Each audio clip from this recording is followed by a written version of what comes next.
여러분, 예배당 예배가 많이 그리우시죠?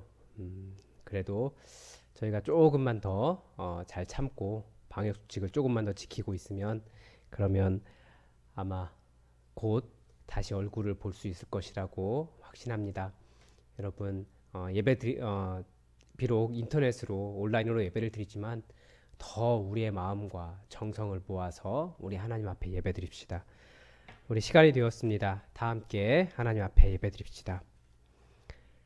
만군의 여호와여, 주의 장막이 어찌 그리 사랑스러운지요. 내 영혼이 여호와의 궁정을 사모하여 쇠약하며 내 마음과 육체가 살아계신 하나님께 부르짖나이다. 나의 왕, 나의 하나님 만군의 여호와여, 주의 제단에서 참새도 제 집을 얻고 제비도 새끼둘 보금자리를 얻었나이다. 주의 집에 사는 자들은 복이 있나니 그들이 항상 주를 찬송하리이다. 하나님은 영이시니 예배하는 자가 영과 진리로 예배할지니라. 아멘.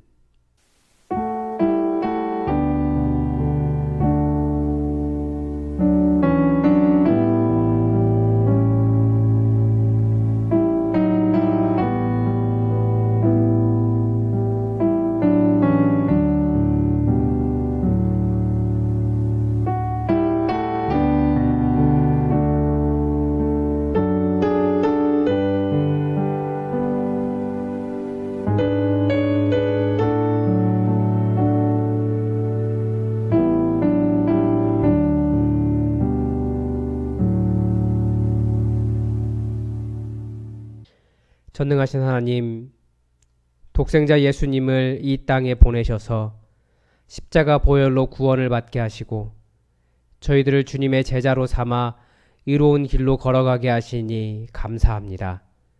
그 은혜로 한 주간 주님과 더불어 승리의 삶을 살게 하시고 오늘은 구별하신 날 주일임을 잊지 않게 하시고 예배를 사모하여 상황을 뛰어넘어 어찌하든지 예배하게 하시니 감사합니다.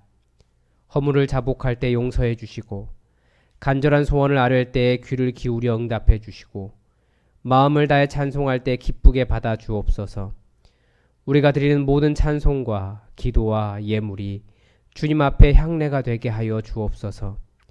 영광을 성삼위 하나님께 올려드리오며 예수님의 이름으로 기원하옵나이다. 아멘. 우리 다 함께 자리에서 일어나셔서 찬송가 29장 1절로 하나님 앞에 경배드리겠습니다. 29장 1절입니다.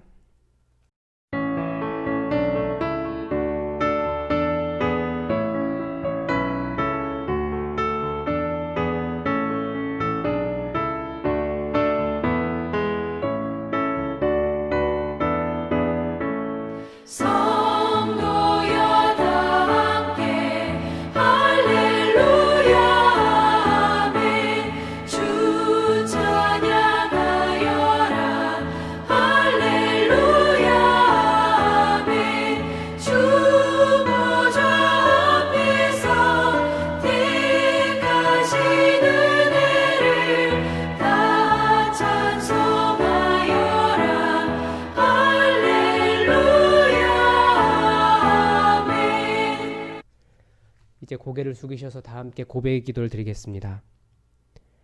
한없는 은혜를 베풀어 주신 하나님, 하나님께서는 독생자를 보내어 우리를 죄에서 구원하여 주셨건만 저희들은 그 은혜를 깨닫지 못하고 지난 한 주간도 많은 죄를 지었습니다.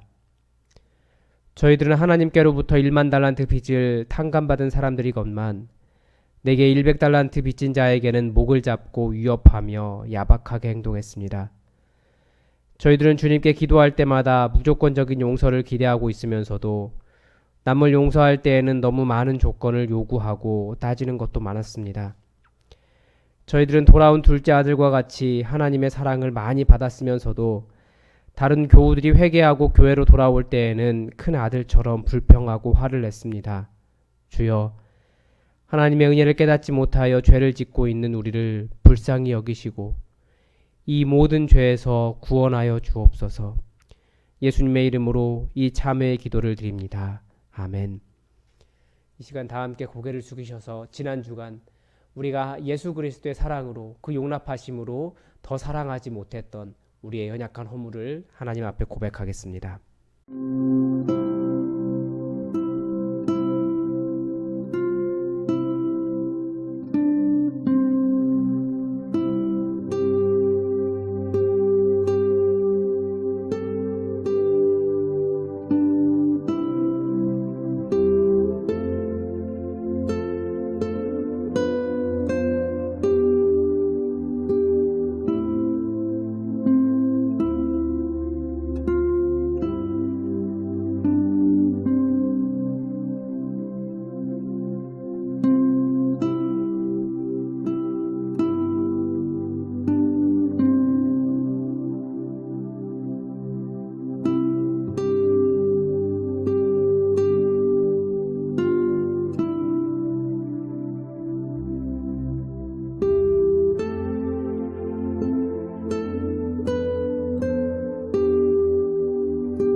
여기에 우리를 용서하시는 하나님의 말씀이 있습니다.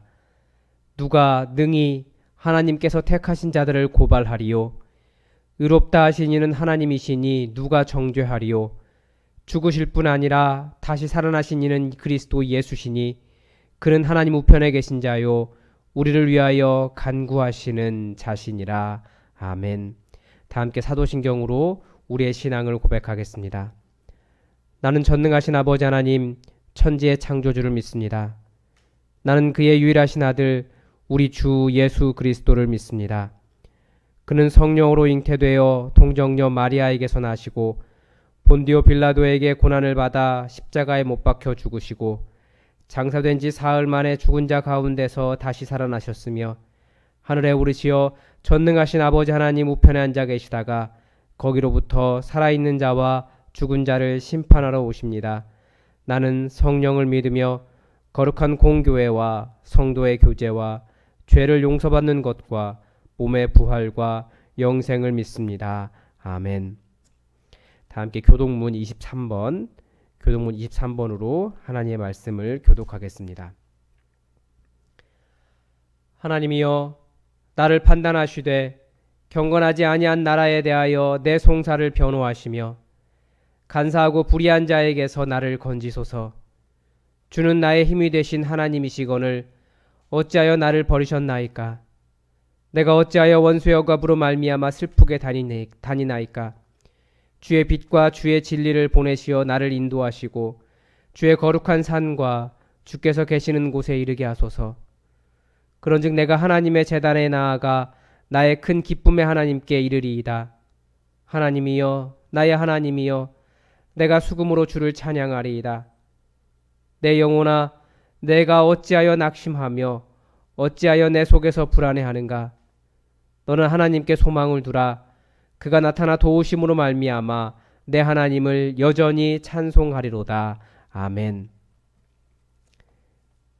다 함께 자리에 앉으셔서 찬송가 300장으로 하나님께 감사의 찬송 드리겠습니다. 찬송가 300장입니다.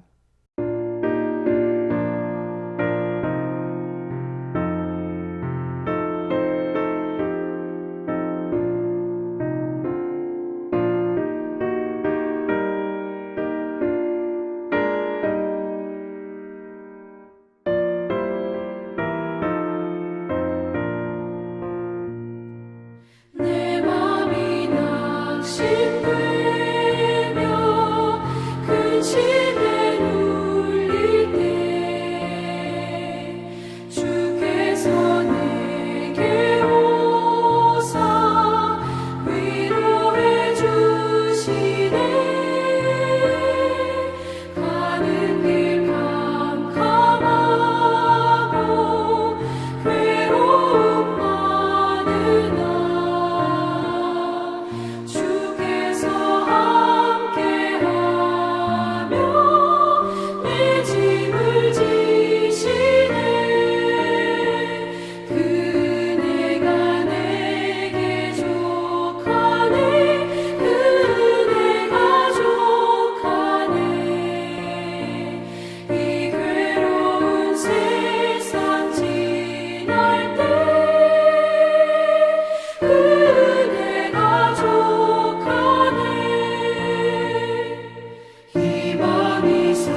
찬양과 경배를 받으시기에 합당하신 사랑의 주님, 9월 첫째 주일에 드리는 저희의 예배를 기뻐 받아 주시옵소서.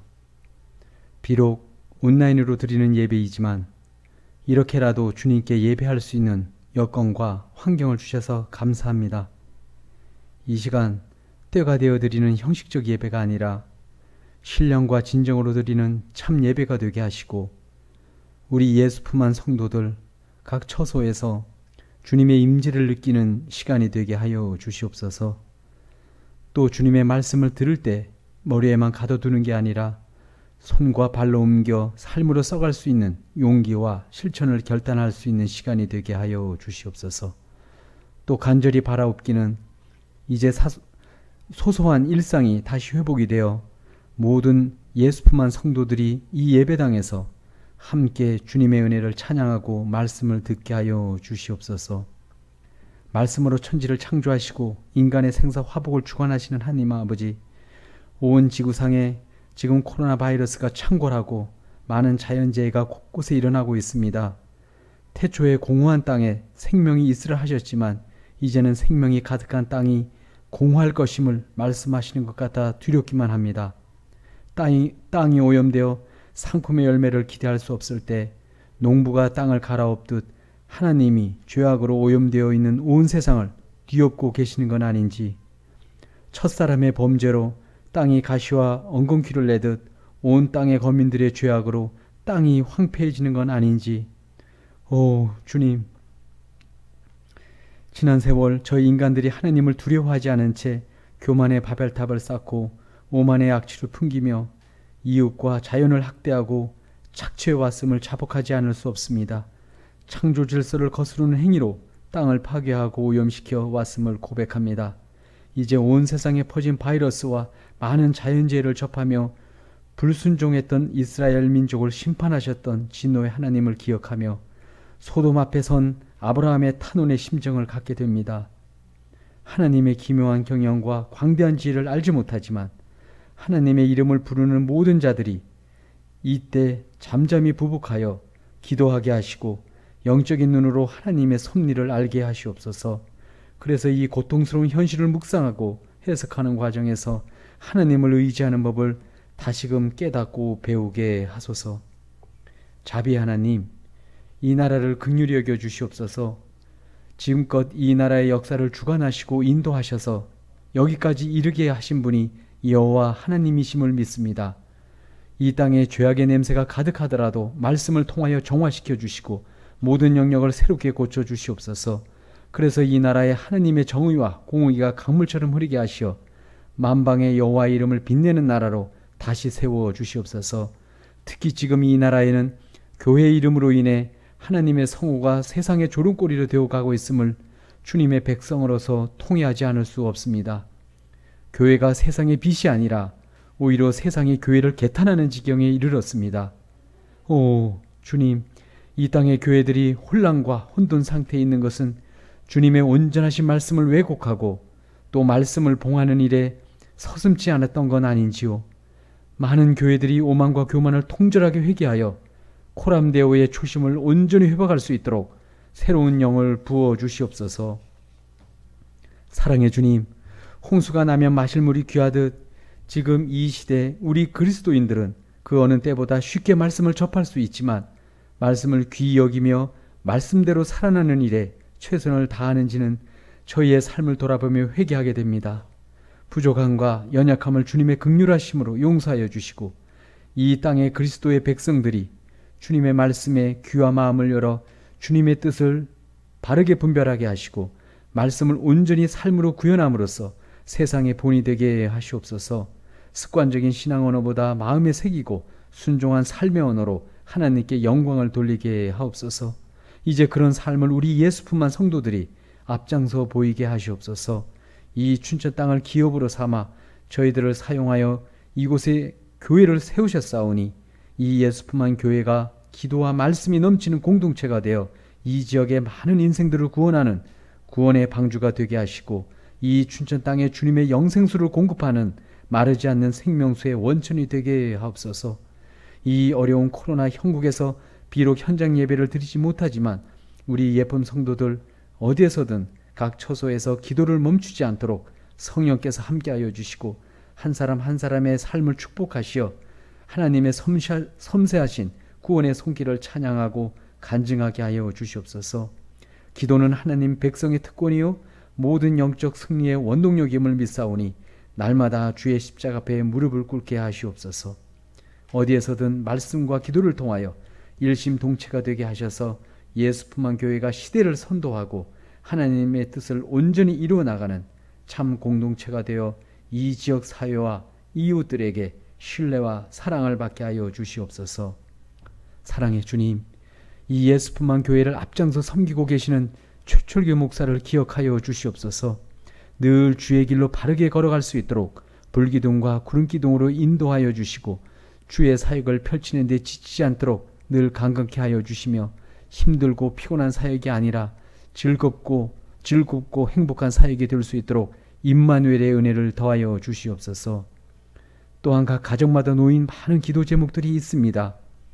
건강을 위한, 자녀를 위한, 생업을 위한 여러 제목들을 전지전능하신 하느님은 다 아시오니 저희들의 간절한 기도에 응답하여 주셔서 기도는 고난을 이기는 힘이요 하나님의 능력임을 체험케 하여 주시옵소서.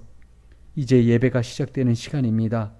지금 이 시간 주의 종의 입술을 통하여 선포되는 말씀을 통하여 저희들의 단단한 자아가 부서지게 하시고 심령에 불같이 임하시는 주님을 만나게 하시어 복음과 교회를 위하여 헌신을 거듭 다짐하는 시간이 되게 하여 주시옵소서. 예배를 섬기는 모든 손길 위에 하나님께서 은혜를 더하여 주시기를 원하오며 예배의 시종을 주님께 의탁합니다. 오늘도 우리를 위로하여 주시고 사랑한다고 말씀하여 주시는 주 예수 그리스도의 이름으로 감사하며 기도드립니다. 아멘.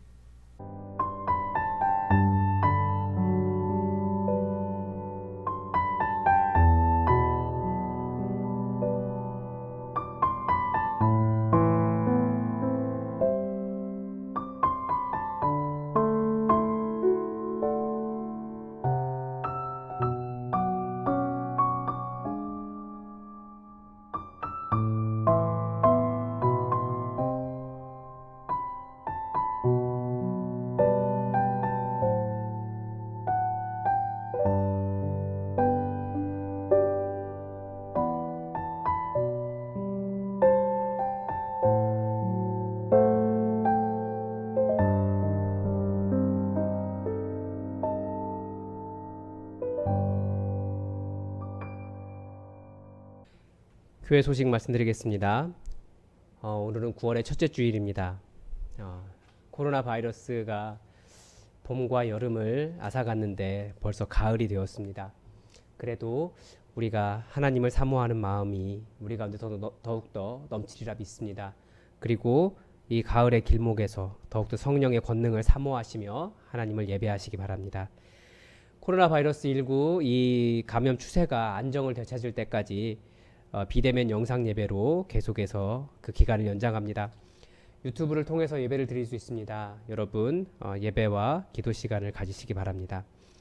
그리고 계속해서 개인 위생 수칙을 잘 지켜주시고 또 그것이 이웃을 사랑하는 것이라는 것을 잘 기억하셔서 이웃에게 선한 영향력을 끼쳐주시기 바랍니다. 저희가 202호를 임대했습니다. 그래서 공간의 새 이름으로 예품 드림관이 선정되었습니다. 9월 20일 개관할 예정입니다. 우리의 자녀들이 하나님의 마음과 말씀을 만나고 또 성도들이 주님 안에서 교제할 수 있는 그런 공간이 될 수 있도록 여러분 기도해 주시기 바랍니다. 더불어 교회 사무실이 준비가 됐습니다. 그래서 교회 사무실에 자원봉사 하실 분들 이번 주 금요일까지 기다립니다. 여러분 홈페이지와 밴드 게시판에 안내된 내용을 보시고 안내위원들에게 신청해 주시기 바랍니다. 9월 정기 운영회가 12일 토요일 오후 4시에 교회에서 개최될 예정입니다. 우리 하나님의 말씀 함께 보겠습니다. 오늘 우리에게 주신 하나님 말씀은 마가복음 7장 24절에서 30절까지의 말씀입니다. 마가복음 7장 24절에서 30절까지의 말씀을 다 함께 받들어 읽겠습니다. 예수께서 일어나사 거기를 떠나 두로 지방으로 가서 한 집에 들어가 아무도 모르게 하시려 하나 숨길 수 없더라. 이에 더러운 귀신 들린 어린 딸을 둔 한 여자가 예수의 소문을 듣고 곧 와서 그 발 아래에 엎드리니 그 여자는 헬라인이요 수로보니게 족속이라. 자기 딸에게서 귀신 쫓아내 주시기를 간구하거늘 예수께서 이르시되 자녀로 먼저 배불리 먹게 할지니 자녀의 떡을 취하여 개들에게 던짐이 마땅치 아니하니라. 여자가 대답하여 이르되 주여 올소이다마는 상 아래 개들도 아이들이 먹던 부스러기를 먹나이다. 예수께서 이르시되 이 말을 하였으니 돌아가라. 귀신이 내 딸에게서 나갔느니라 하시매 여자가 집에 돌아가 본즉 아이가 침상에 누웠고 귀신이 나갔더라. 아멘.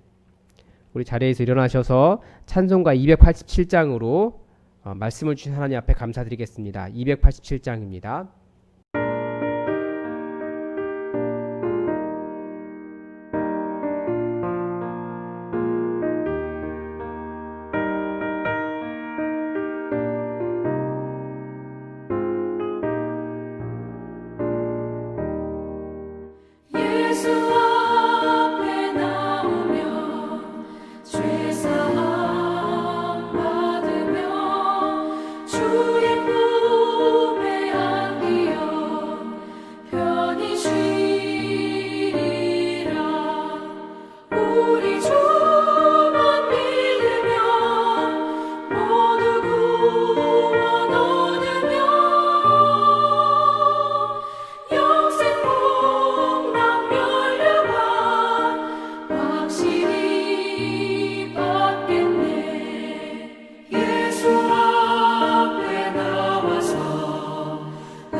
제 중학교 시절에 제 입에 있었던 위대한 위인 두 명이 있습니다.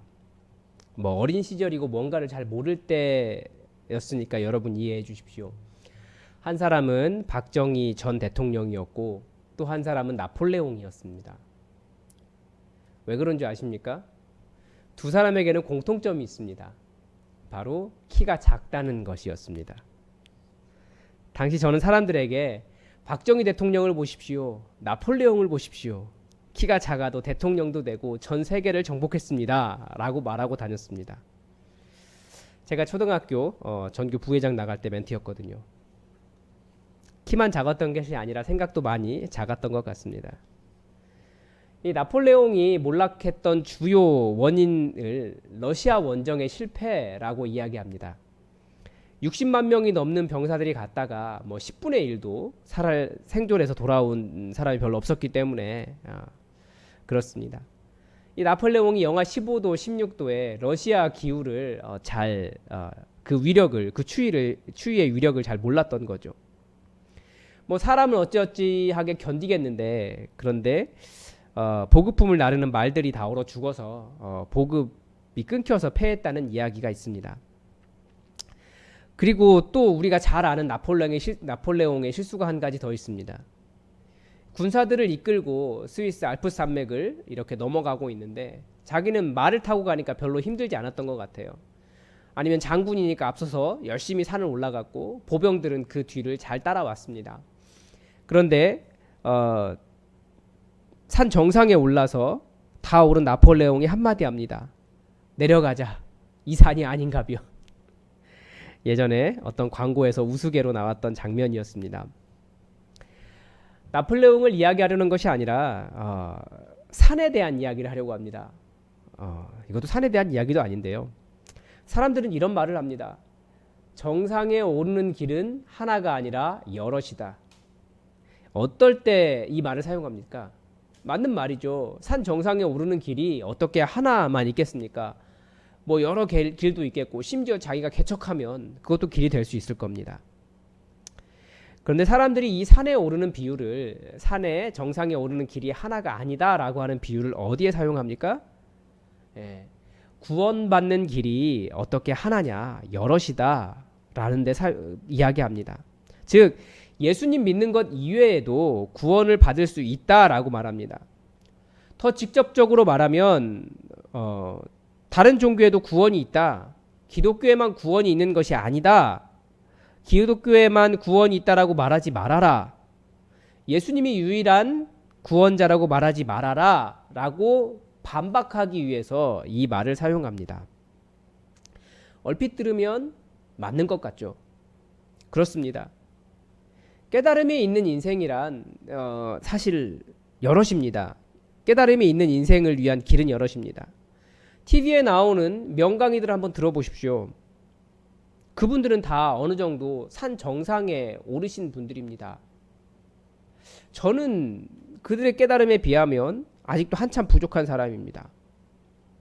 뭐 불교도, 이슬람도, 유교도, 철학도, 수학자도, 심지어 늦은 밤 술 한 잔 걸치시고 정자에 앉아서 개똥철학을 펼치시는 분도 자신만의 어떤 정상에 오르신 분입니다. 그런데 그런 분들이 마지막 날에 예수님 다시 오셨을 때 할 말은 단 하나입니다. 이 산이 아닌가 봐. 정상에 올랐다고 거기가 구원받는 자리는 아닙니다. 명확하게 말씀드립니다. 타 종교의 구원은 없습니다. 인간적인 깨달음은 있습니다. 그러나 예수 그리스도 이외에 여호와 하나님께 이를 수 있는 길은 없습니다. 비록 여호와 하나님을 믿는다고 하는 유대교인들이라고 할지라도 혹은 성경과 문화와 지식을 통해 여호와 하나님을 알게 되었다고 말할지라도 예수 그리스도를 통하지 않고는 여호와 하나님께 이를 수 없습니다. 지식으로 알 수는 있지만 여호와 하나님께 다다른 것이 아닙니다.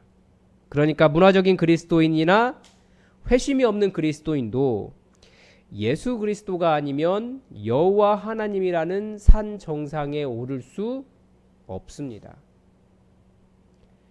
그런데 여기에서 이런 질문을 하나 더 할 수 있습니다. 그러면 타 종교인은 구원받을 수 있습니까? 답은 명확하죠. No, 아닙니다. 절대 구원을 받을 수 없습니다. 그런데 이 질문 앞에 다른 말이 하나 더 붙으면 이 질문의 답은 yes가 됩니다. 예수님을 믿으면, 비록 타 종교인이었어도 예수님을 믿으면 구원을 받을 수 있습니다. 없습니까? 있습니다. 오늘 본문은 매우 논쟁이 많은 본문입니다. 우선 예수님은 왜 두로와 시돈 지방으로 가셨을까? 예수님이 이방 땅에 가셨으면서도 왜 이방인들을 개들이라고 부르셨을까? 정말 예수님은 그 사람들을 개라고 생각하신 것일까요? 예수님은 이방인들과 타 종교인에 대해서 그런 혐오로 가득한 분이셨을까요? 그렇다면 예수님은 온 세상의 구세주로 오신 것이 맞기는 한 겁니까? 당시 이방인들을 개처럼 생각했던 이스라엘과 유대인들에게 상종하는 것도 금지되었던 이방인들과의 관계를 볼 때 예수님이 매우 파격적인 행보를 하셨다는 것을 알 수 있습니다. 오늘 본문은 우리들에게는 익숙하지만 당시에는 매우 낯설었던 바로 이방인 선교에 대해 매우 중요한 통찰을 던져줍니다.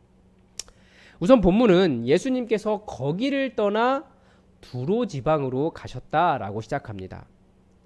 원래의 목적은 피신이었습니다. 왜냐하면 유대인 기득권층을 향해서 너희가 하나님의 말씀을 따라가는 것 같지만 너희 전통으로 하나님의 말씀을 폐하고 잘못 가르치고 있다라고 신랄하게 비판하셨기 때문에 아마 신변에 큰 위협을 당하셨던 것으로 보입니다. 그런데 본문은 여기에 한 가지를 더 이야기합니다. 아무도 모르게 하시려 하나 숨길 수 없더라. 왜 숨겨지지 않을까요? 이미 앞에서 보았듯이 사람들이 예수님을 찾아 몰려갔을 수도 있습니다. 아니면 이방 지역이었기 때문에 얼마나 많은 귀신들이 있었겠습니까? 그 귀신들이 예수님 오셨는데 가만히 있었겠습니까? 유대 땅에서도 그랬는데. 그러니까 다들 예수님 여기 왜 오셨냐고 난리를 치고 귀신들이 지극히 높으신 이 아들이여 이곳에 왜 오셨습니까? 우리와 당신이 무슨 상관이 있습니까? 아직 때도 이르지 않았는데 왜 오셨습니까? 라고 소리 지르지 않았겠습니까? 그러면 또 예수님이 가만히 계셨을까요? 그런데 본문이 거기를 떠나 두로 지방으로 라고 기록하고 있는 것은 제자들에게 그리고 그 이후 모든 제자들에게 전하는 특별한 메시지가 있습니다. 이것은 요한복음에서 예수님께서 사마리아를 통과하여야 하겠는지라와 같은 의미입니다. 그러니까 사마리아든 두로든 유대인들에게는 어떤 대상이었습니까? 예수님께서 두로로 피신해 가신 것에서 알 수 있듯이 유대인들은 왕래하지 않는 지역이었습니다. 아니 왕래하지 않은 지역이 아니라 않았다기보다는 사람 취급을 그 동네 사람들을 사람 취급을 하지 않았던 지역입니다. 왜 사람 취급을 하지 않았을까요? 이유는 단 하나입니다. 단지 유대인이 아니라는 이유 때문이었습니다. 그러면 왜 예수님은 거기 유대인의 땅을 떠나 두로 지방으로 가셨습니까? 바로 예수님은 하나님의 말씀을 가졌다고 하지만 자신들의 전통을 지키기 위해 하나님의 말씀을 버린 사람들을 떠나 비록 하나님의 말씀은 없지만 하나님의 말씀을 받아들일 수 있는 겸손한 마음을 가진 사람들에게 가셨다는 것을 의미합니다.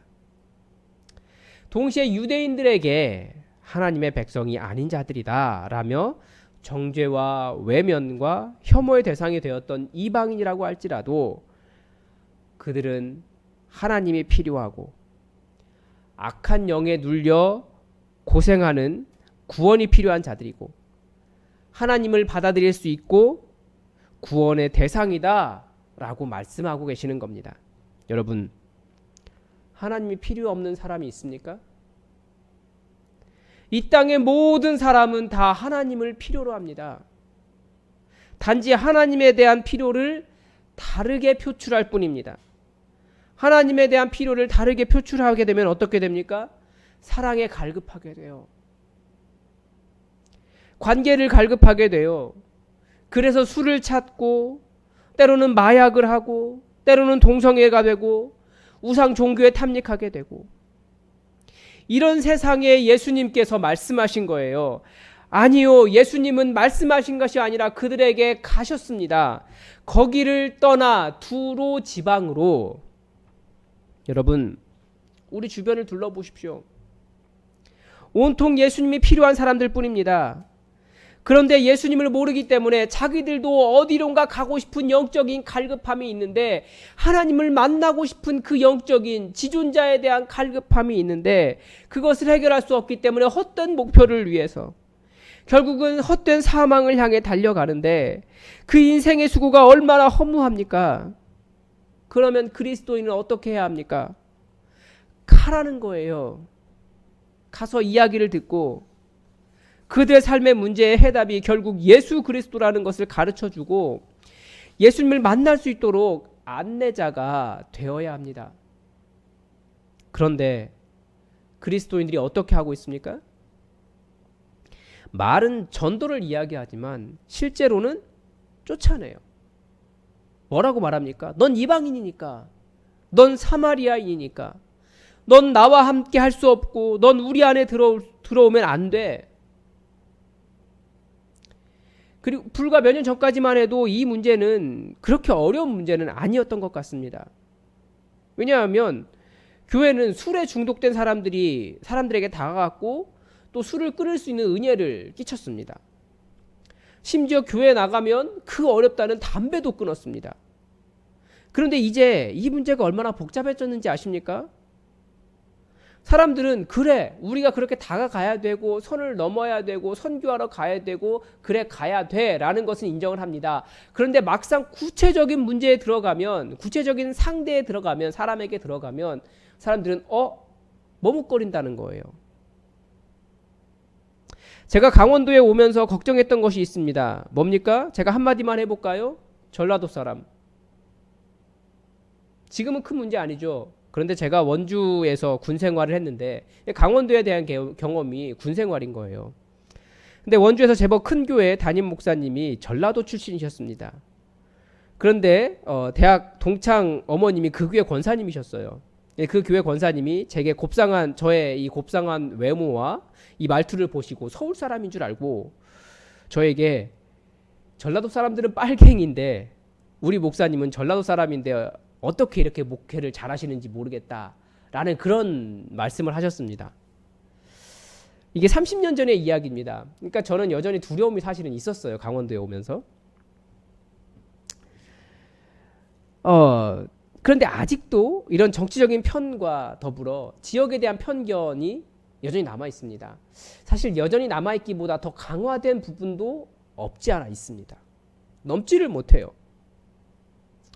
한 가지 더 가보겠습니다. 예수님처럼 창녀. 지금도 만약에 그런 사람이 우리 가운데 한 사람이 앉아 있다? 아니면 그런 사람이 예수 믿겠다고 교회에 왔다? 어떻게 반응하시겠습니까? 우리는 좀 거리를 두지 않겠습니까? 지금도 그런데 예수님 시대의 창녀는 어떤 사람들이었습니까? 그런데 예수님은 그런 사람들에게 가시고 그런 사람들을 품으신 거예요.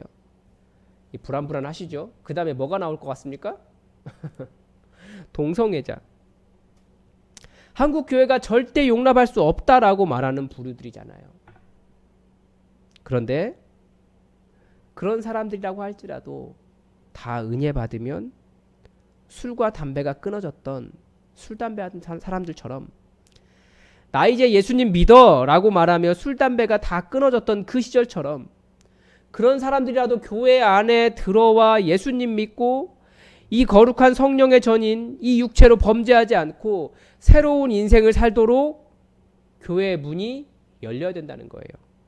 아니요, 교회의 문을 여는 것이 아니라 그런데 지금 교회는 교회의 문을 여는 것이 아니라 자꾸 쫓아내고 있다는 거예요.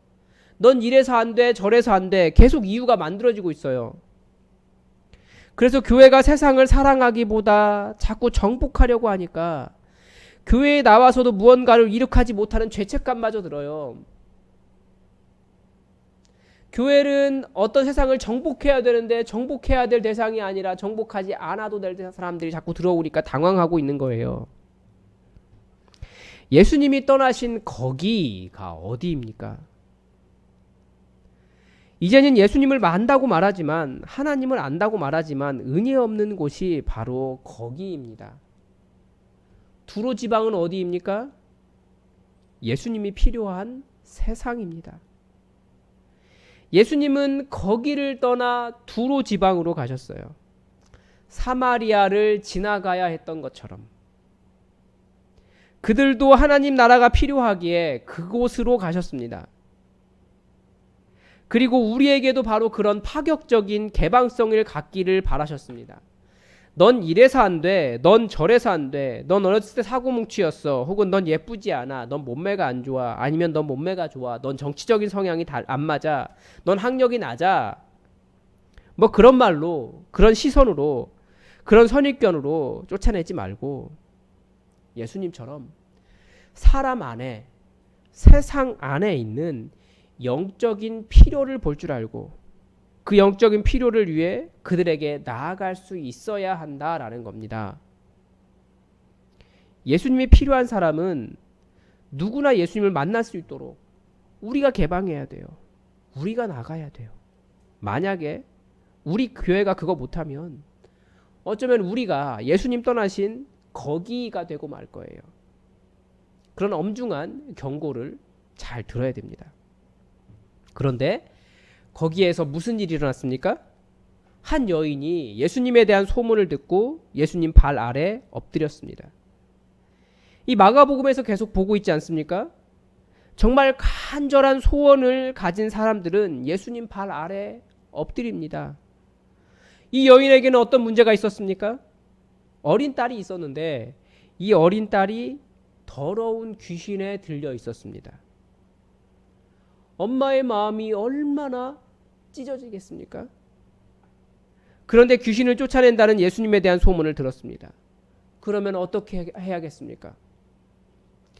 자기 딸에게서 귀신을 쫓아내 주시기를 간구하거늘 예수님의 발 아래 엎드리는 것 이외에 다른 방법은 없습니다.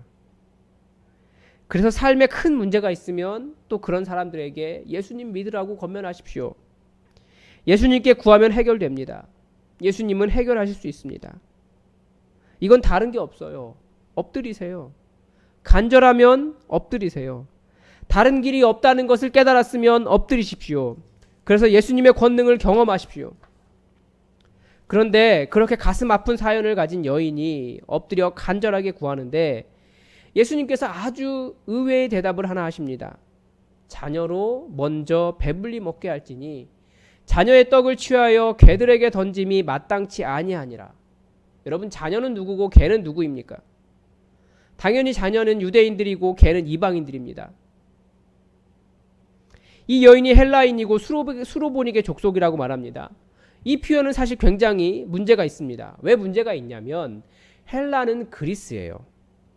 수로보닉에는 이스라엘 윗지방인 페니키아입니다.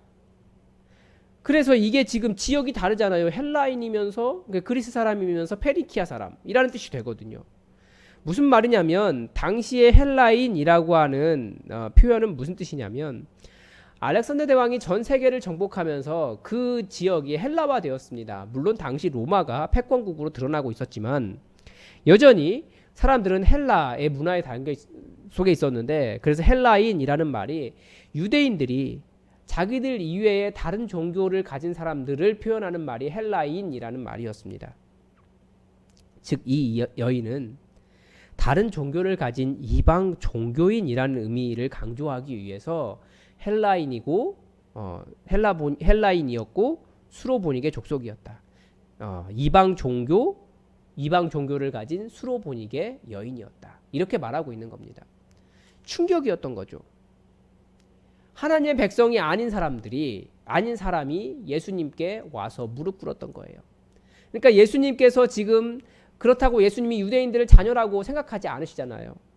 그러니까 그들의 마음을 대신 이야기하는 거죠. 그 사람들을 개라고 불렀던 그 유대인들의 말을 대신하는 겁니다. 자녀로 먼저 배불리 먹게 할지니, 이것은 어떤 뜻이겠습니까?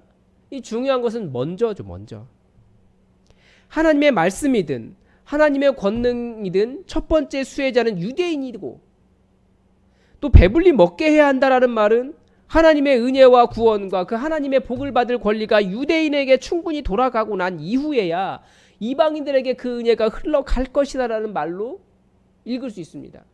그러니까 당시에 유대인들이 그 이방 종교인들, 다른 사람들 어떻게 생각했는지 알 수 있죠.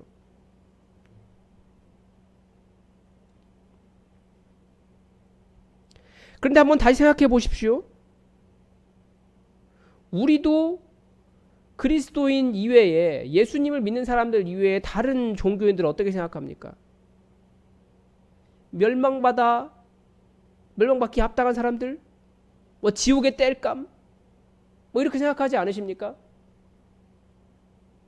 그 마음이 바로 지금 예수님께서 하셨던 말씀이에요. 옳아서가 아니라 그 말이 틀렸다라고 말씀하시는 거예요.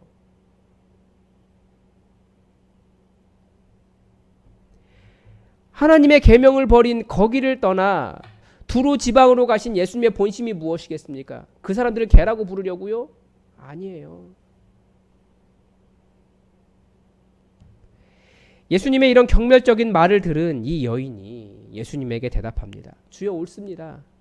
그러나 상 아래 개들도 아이들이 먹던 부스러기를 먹나이다. 이 여인도 인정을 합니다. 다른 말로 하면 맞습니다. 저는 개입니다. 그런데 개라고 해도 자녀들이 먹다가 남긴 부스러기 정도는 먹을 수 있지 않습니까? 이런 말입니다. 유대인들은 하나님의 구원을 받는 것이 자신들의 권리라고 생각했습니다. 주장했습니다. 자기들은 자녀니까. 그런데 이 여인은 그 상에서 떨어지는 부스러기라도 그것이 은혜라고 말했습니다. 어느 것이 맞습니까? 아무리 자녀들이어도 하나님의 구원은 은혜입니다. 유대인들이 잊은 그 하나님의 구원의 은혜에 대한 감사의 마음을 바로 이 여인이 보여주고 있습니다.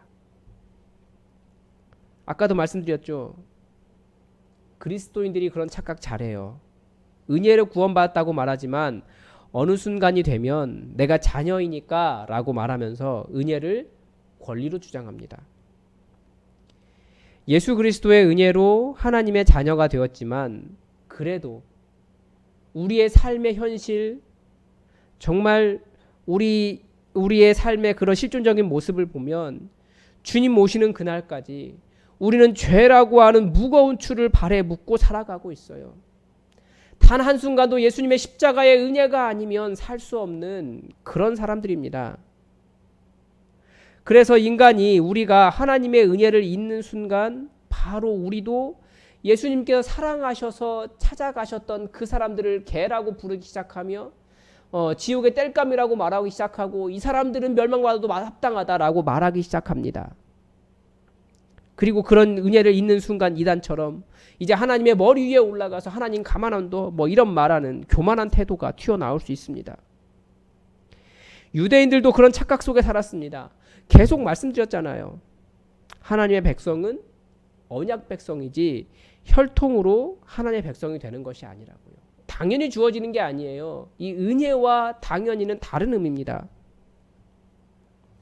우리가 하나님의 구원을 받는 것은 은혜이지 권리가 아닙니다. 한순간도 예수님의 십자가의 은혜가 아니고서는 구원받을 수가 없다니까요. 그런데 우리는 이 정도 되었으면 이제 십자가의 은혜가 필요 없는 사람인 것처럼 착각한다는 거예요. 당연한 내 권리로 생각을 해요. 은혜를 잃어버려요. 하나님께 사랑을 한없이 부어주시니까 내가 예수님 수준이 된 것 같은 착각이 들 수도 있지만 그래도 결국은 우리는 주인의 상에서 떨어지는 부스러기를 먹는 그 은혜를 받으며 살아가는 존재라는 그 겸손함과 은혜에 대한 감사를 한순간도 잊으면 안 됩니다. 또 하나 어떤 학자들은 이 여인이 예수님을 부른 호칭 주여 여기에 주목을 합니다. 주여라고 하는 칭호는 하나님이라는에 해당하는 호칭입니다. 그리고 더 중요한 것은 마가복음에서 여기에만 나옵니다. 그러니까 마가가 특별히 이 여인의 입에서 나온 주여라고 하는 단어를 주목한 겁니다. 예수님을 하나님으로 부르고 있는 그의 믿음을 보여주는 단어로 사용한 것이 분명합니다. 예수님께서 이 여인에게 이렇게 말씀하십니다. 이 말을 하였으니 돌아가라. 예수님께서 이 여인을 지금 인정하고 계십니다. 마가복음은 예수님의 구원의 은혜를 받은 사람들에게 있었던 믿음에 주목합니다. 그런데 이 여인에게 단 한마디도 너의 믿음이 너를 구원하였으니 이런 말씀하지 않으십니다. 그런데 마태복음의 평행본문에서는 이 예수님께서 이 여인에게 대해서 여자여 내 믿음이 크도다 라고 평가하십니다. 대신에 마가복음에 기록된 이 말을 하였으니 라고 하는 말은 없습니다. 즉 마가복음은 이 여인의 큰 믿음이 어떻게 표현되었다고 보는 겁니까? 그 여인의 말 속에 이 말을 하였으니 그 믿음이 그 말 속에 다 들어있다라고 평가하고 있는 겁니다. 여러분, 위대한 사도 바울조차도 두렵고 떨리는 마음으로 구원을 이루어 간다라고 말했습니다. 이 두렵고 떨리는 마음으로 구원을 이루기 위해 한 걸음 한 걸음 가는 것이, 매일매일의 순간순간을 살아가는 것이 바로 은혜를 사모하는 마음입니다. 그리고 그 은혜를 사모하는 마음이 큰 믿음입니다. 이 은혜를 사모하는 간절한 마음이 구원을 이룹니다. 여러분, 마가복음에는 두 여인이 나와요. 많은 여인이 나오지만 특별히 두 여인이 주목이 됩니다. 이 두 여인은 예수님 시대에 정말 큰 죄인이었습니다. 어떤 식으로 계산을 해도, 어떤 식으로 이야기를 해도 절대 그 유대인들, 그 사람들의 무리 속에 들어올 수 없는 사람이었어요. 한 여인은 12해 동안이나 몸에서 생리가 멈추지 않은 여인이었습니다. 최고의 가치가 거룩이었던 유대인들이 얼마나 부정하고 더럽다고 평가하며 그렇게 대우했을지 이해가 되십니까? 12년이나 노숙자? 그런 수준이 아닌 거예요. 동성애자? 그런 수준이 아닌 거예요. 그런데 이 여인이 은혜를 얻는 것은, 예수님의 옷에, 이 여인이 은혜를 얻은 것은 예수님의 옷에 손만 대어도 나을 것이라는 은혜를 사모하는 그 간절한 마음과 그 믿음이었습니다. 그리고 오늘 본문에 나오는 이 이방 종교를 가진 여인, 두 번째 여인인데, 그런데 이 여인도 하나님의 권능을 깨닫고 어떻게든 나는 비록 이방인이고 이방 종교인이고 하나님을 믿는 사람이 아니지만 그 은혜 아래 들어가기를 간절히 바랐습니다. 예수님은 그 예수님의 구원의 은혜를 받기를 간절히 바라는 그 마음을 바로 믿음이라고 평가하시고 표현하셨던 겁니다. 이 말을 하였으니. 여러분, 어떤 마음을 가지고 계십니까? 말씀을 마치겠습니다. 오늘 본문이 논쟁적인 본문이라고 말씀드렸습니다. 단순히 이 여인의 겸손, 은혜를 사모하는 큰 믿음이라고 정리하면 쉽습니다. 구원을 간절히 사모하는 마음이 큰 믿음 되어서 예수님의 역사를 경험하는 것은 분명한 영적인 진리입니다. 여러분들도 그렇게 되시기를 축복합니다. 그런데 이 본문이 한 가지를 더 이야기합니다. 바로 자녀와 개에 대한 내용입니다. 조금 더 풀어서 말하면 자녀라고 생각하는 사람들과 그 사람들이 개라고 부른 사람들에 대한 이야기입니다. 예수님은 누구에게 가셨습니까? 자신들을 자녀라고 생각하는 사람들을 떠나셔서 그 자녀들이 개라고 부른 사람들에게 가셨습니다. 무엇 때문입니까? 그 개들은 자신들에게 부어진 하나님의 권능을 은혜로 받을 줄 아는 겸손함이 있었기 때문입니다. 마가복음은 계속해서 말하고 있어요. 내가 하나님의 은혜에 합당한 사람이다 라고 주장하는 유대인이 아니라 나는 죄인이고 이방인이고 연약한 자여서 너무나 부족하지만 예수님의 은혜, 그 병고침과 귀신 쫓아내 주심과 하나님의 말씀을 갈망한 그 사람이 겸손으로도 표현할 수 없는 그 낮아진 마음이 하나님의 권능과 구원에 합당한 자녀다. 그것이 믿음이다 라고 말하고 있습니다. 그리고 우리 제자들에게 그 이방 종교인, 하나님의 자녀가 아니었으나 하나님이 필요한 사람에게 나아가기를 동시에 요청하고 있습니다. 그렇게 겸손한 마음으로 엎드리고 또 그렇게 은혜를 받았으면 또 그런 사람들에게 가라라고 하는 거예요. 그래서 하나님의 은혜는, 이 예수 그리스도의 구원의 은혜는, 예수님의 구원의 역사는 사실 세상에서 성공한 사람들보다, 높은 사람들보다, 많은 지식을 가진 사람보다 사실 아무것도 없는 겸손한 사람들이 더 많이 가지고 누리는 것이 이 하나님의 은혜입니다. 사람을 외모로 보지 말고, 외모로 평가하지 말고, 가진 것으로 평가하지 말고 그 영적인 필요를 보라라고 가르쳐주고 계십니다. 그런 의미에서 예수님의 제자들은 다 경계를 뛰어넘는 사람들입니다. 국경을 뛰어넘는 사람들이에요. 내가 넘을 수 있는 수준만, 누구든지 넘을 수 있는 수준만 넘는 것이 아니에요. 내가 사랑할 수 있는 사람만 사랑하는 것이 사랑이 아니라니까요. 파격적으로 뛰어넘을 수 있는 사람이 되기를 바라고 계십니다. 교회는 점점 예수님이 떠나신 유대인들의 땅 거기를 닮아가고 있습니다. 혐오가 더 많고 용납할 수 없는 사람이 더 많아지고 있습니다. 그런데 이렇게 질문해 보겠습니다. 예수님이 가지 못하실 곳이 있습니까? 예수님이 용납할 수 없는 사람이 있습니까? 예수님의 십자가가 품지 않을 사람이 있습니까? 없습니다. 그래서 예수님은 두로 지방에 가셨고 헬라 이방 종교인도 품으셨습니다.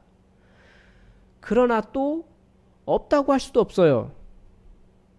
하나님의 말씀을 가졌다고 하면서 사람의 전통과 지식을 하나님의 말씀처럼 가르치고 하나님을 자신의 욕망의 도구로 삼은 사람들은 떠나셨습니다. 그들은 품지 않으셨어요. 오히려 자기를 하나님의 자녀라고 생각했던 사람들은 오히려 예수님이 떠나셨다고요. 교회는 하나님은 거룩하신 분이시기 때문에 죄와 함께 하실 수 없다라고 가르칩니다. 맞습니다. 그런데 예수님은 계속 죄인들에게 가셨어요. 이유가 뭡니까? 바로 이 땅에 있는 모든 사람들은 다 죄인이기 때문에 그래요. 예수님의 입장에서는 다 똑같아요. 다 죄인이에요. 그리고 자신이 죄인인 것을 아는 그 겸손한 자만이 오늘도 나는 죄인이기 때문에 예수님의 십자가가 필요합니다 라고 하는 그 겸손함을 아는 자만이 예수님께서 찾아가시는 사람입니다. 여러분, 예수님이 가신 곳이 어디입니까? 거기에 가십시오. 예수님이 품으신 사람이 누구입니까? 그 사람을 품으십시오. 우리는 제자입니다. 우리가 경계를 넘어서 가지 않으면 거기에 예수님의 은혜가 필요한 사람, 악한 영의 영향력 아래 고통받는 사람이 예수님을 만날 수 없습니다. 여러분, 매일 매 순간 예수님의 십자가의 은혜가 필요한 사람이라는 것을 기억하시고 또 그 사랑받은 자이기에 또 예수님처럼 경계와 국경과 우리의 편견과 선입견과 우리가 개라고 부르며 용납할 수 없다고 한 사람들조차도 품어낼 수 있는 예수님의 십자가의 그 용납하심과 사랑을 아는 진정한 제자가 되시기를 주님의 이름으로 축복합니다. 기도하겠습니다. 하나님, 오늘 예수님께서 거기를 떠나 두로 지방으로 가신 이유를 보았습니다. 교회는 점점 세상을 향해, 믿지 않는 자들을 향해, 혹은 우상 숭배자들을 향해 개라고 부르며 용납하지 못하지만 예수님의 은혜를 받을 기회조차 제공하지 못하지만 예수님은 오히려 그들에게 가셨습니다. 그들도 하나님의 필요하고 그들도 하나님의 은혜 아니면 살아갈 수 없으며 그들을 누르고 있는 악한 영이 예수 그리스도의 이름 이외에는 절대 구원받을 수 없는 일이기에 예수님은 그들도 사랑하셔서 그들에게도 가셨던 것을 보았습니다. 하나님, 우리가 먼저 우리가 구원받은 자이기 때문에 그저 우리의 구원으로 만족하지 않게 하시고 예수님의 이 선을 넘고 경계를 뛰어넘어 사랑으로 가신, 온 세상에 하나님으로 가신 그 모습을 우리가 이 땅에 보일 수 있도록 우리를 온전한 제자 되게 하여 주시옵소서. 그러나 하나님, 우리가 그런 선을 넘기에 부족함 없도록 성령에 충만케 하시고 엎드릴 때마다 주의 이름 부를 때마다 구원의 역사를 경험케 하시며 믿음의 실력이 있기 때문에 어디를 가도 예수 그리스도의 이름으로 하나님의 권능을 보일 수 있는 진정한 제자 될 수 있도록 우리와 함께하여 주시옵소서. 주님의 은혜를 사모하오며 예수 그리스도의 이름으로 간절히 기도드립니다. 아멘. 우리 다 함께 찬송가 93장으로 말씀을 주신 하나님 앞에 감사드리겠습니다. 93장입니다.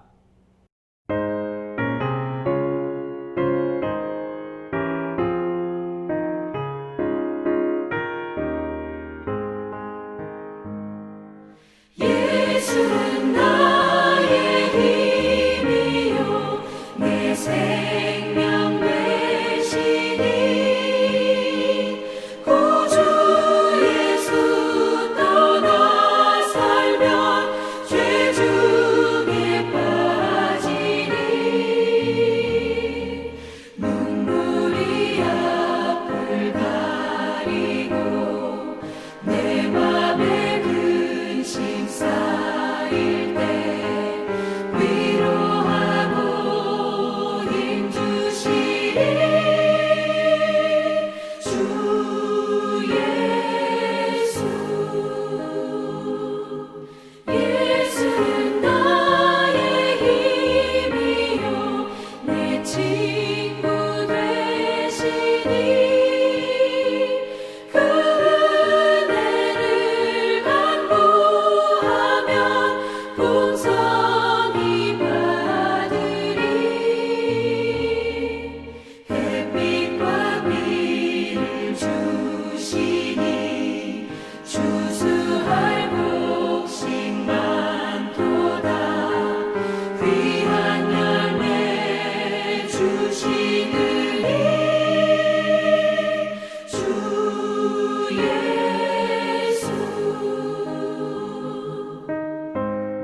지금은 봉헌 시간입니다.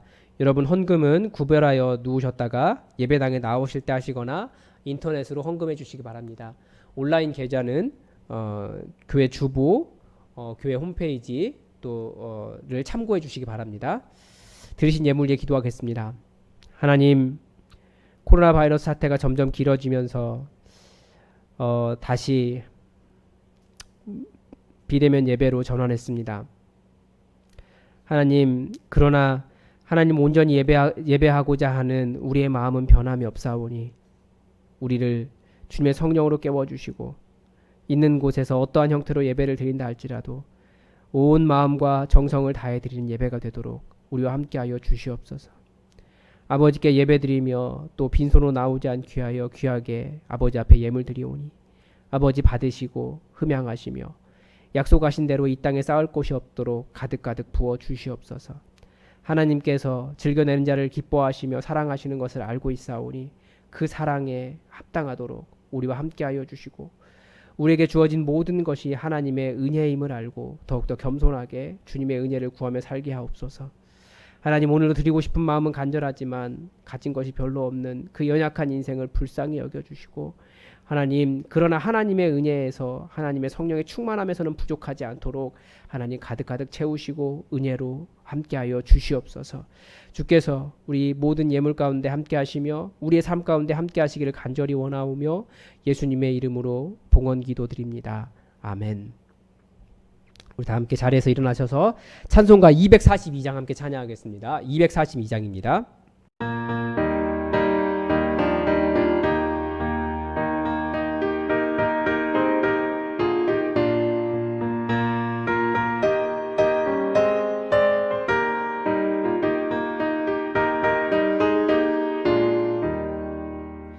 황무지가 장미꽃같이 피는 것을 볼 때에 구속함의 노래 부르며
지금은 국경을 넘어 우리에게 오신 예수 그리스도 우리 주의 은혜와 나 같은 죄인을 용납하신 하나님의 사랑과 겸손하여 가장 낮아진 자를 치유하시는 성령 하나님의 교통하심이 겸손히 하나님의 은혜를 사모하는 고개 숙인 모든 예배자들 머리 위에 또 예수님 따라 교회와 세상의 편견을 뛰어넘어 두로 지방으로 건너가 예수님의 권능을 드러내는 사랑하는 제자들의 발걸음 위에 지금부터 영원히 함께 하시기를 간절히 축원하옵나이다. 아멘.